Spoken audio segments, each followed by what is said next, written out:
Hello children, आज हम discuss करेंगे न्यूरोलॉजिकली एक्टिव ड्रग्स। ट्रैंकुलाइजर्स और जो एनाल्जेसिक्स होते हैं वो न्यूरोलॉजिकली एक्टिव ड्रग्स होते हैं।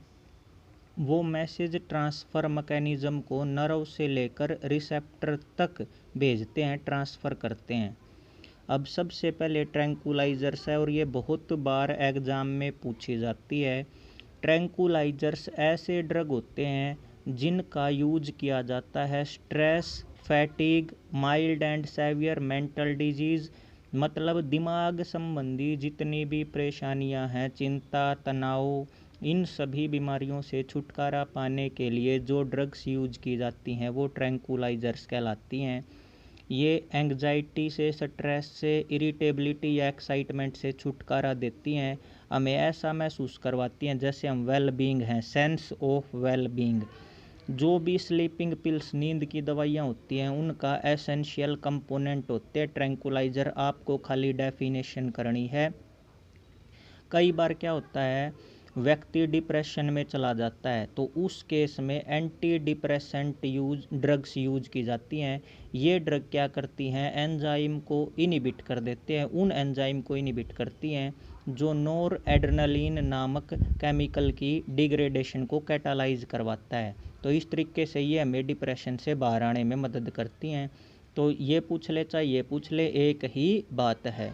जो एंटी डिप्रेसेंट ड्रग्स हैं वो है इप्रोनाजिड और फेनाल्जीन। ये दोनों न्यू ट्रैंकुलाइजर्स और एंटी डिप्रेसेंट ड्रग्स के अंदर यूज की जाती हैं। तो आप डेफिनेशन और एग्जांपल करेंगे, इसी के ब्रैकेट में आप हेडिंग डाल लेना एंटी डिप्रेसेंट ड्रग्स।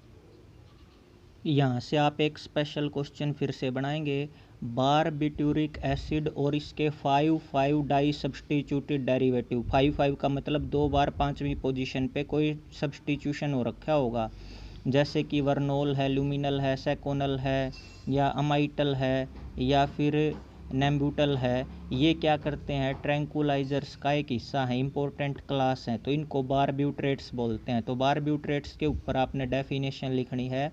बारब्यूट्रेट्स की डेफिनेशन क्या है, बारब्यूट्रिक एसिड और उसके 5,5 डाई सब्सटीट्यूटेड डेरिवेटिव को क्या बोलते हैं, बारब्यूट्रेट्स।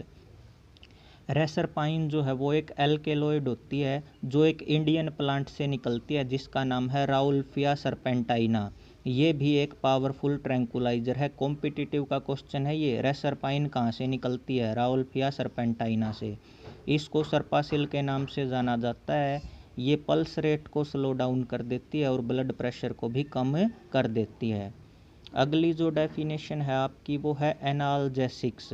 जो न्यूरोलॉजिकली एक्टिव ड्रग्स हैं, जो ब्रेन पे काम करते हैं, जो दर्द से छुटकारा दिलाती हैं without causing impairment of consciousness. आपकी जागरूकता के साथ कोई छेड़छाड़ नहीं करती, आपको मेंटल कन्फ्यूजन नहीं करती, दिमागी भ्रम में नहीं डालती, लकवा नहीं लगता, या कोई नर्वस सिस्टम का डिसऑर्डर कोज नहीं करती। सिर्फ खाली आपको अच्छा रखते हुए दर्द से छुटकारा दिलाने वाली जो पेन रिलीविंग ड्रग्स होती हैं उनको क्या बोला जाता है, एनाल्जेसिक बोला जाता है।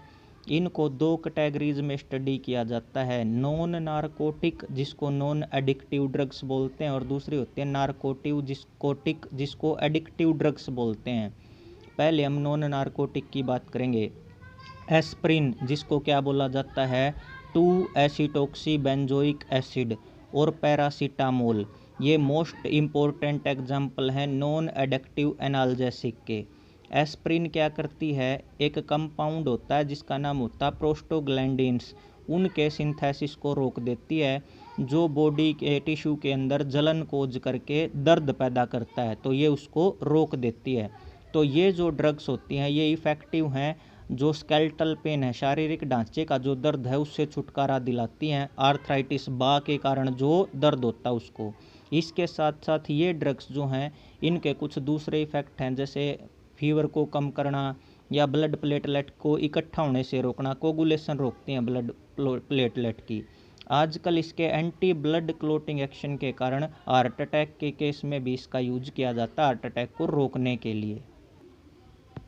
इसके ड्रॉबैक्स क्या हैं? कहता है एस्प्रिन की पॉपुलैरिटी के साथ साथ ये लीवर के लिए टॉक्सिक होती है, ये गैस्ट्रिक इरिटेंट होती है। क्यों गैस्ट्रिक इरिटेंट का मतलब? आमाशय में जलन पैदा करने वाली, क्योंकि ये हाइड्रोलाइज हो जाती है सैलिसिलिक एसिड में और उससे आमाशय में दरारें आ जाती हैं। कई बार स्टोमक वाल से ब्लीडिंग भी शुरू हो जाती है, इसलिए कभी भी एम्प्टी स्टोमक इस ड्रग को अवॉइड किया जाता है। ये कुछ दूसरे एनाल्जेसिक हैं, नेप्रोजेन है, इबुप्रोफेन है, डाइक्लोफिनेक सोडियम है या पोटेशियम है, ये करंटली यूज किए जाते हैं। ये स्ट्रक्चर आपको करना है। बेंजीन के एक साइड में COH होता है तो बेंजोइक एसिड, और ऊपर होता है OCOCH3। ये एसिटोक्सी ग्रुप है, तो 2 पोजीशन पे एसिटोक्सी और ये बाकी बच गया बेंजोइक एसिड, तो इसका नाम क्या है? 2 एसिटोक्सी बेंजोइक एसिड। ये डायग्राम आप ज़रूर करेंगे। अगले लेक्चर में हम कुछ नॉलेज पॉइंट जो इससे रिलेटेड टर्म हैं उनको भी डिस्कस करेंगे। Till then thank you, have a nice day.